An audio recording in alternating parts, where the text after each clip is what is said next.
बोलिव्हियामध्ये नेमकं घडलेलं काय आहे ते सुद्धा आपण पाहणार आहोत ग्राफिक्सच्या माध्यमातून। बोलिव्हिया हा दक्षिण अमेरिका खंडातला महत्त्वाचा देश आहे। राजधानीला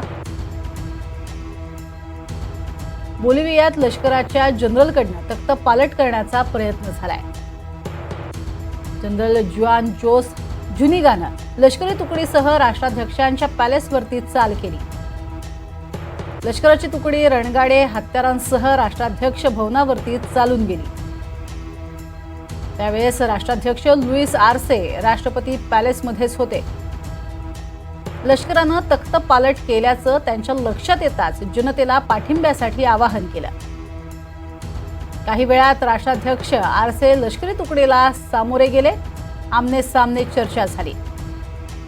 थोड्या वेळानं जनरल जुनिगांनी तुकडीसह माघार घेतली। नंतर पोलीस आणि लष्करानं जनरल जुनिगांना अटक करून अज्ञात स्थळी पाठवलं। त्यावेळेस राष्ट्राध्यक्षांनी जनरल सँचेज यांना लष्कर प्रमुख पदाची शपथ दिली। त्याच वेळेस राष्ट्राध्यक्षांनी जनरल सँचेज यांना लष्कर प्रमुख पदाची शपथ दिली।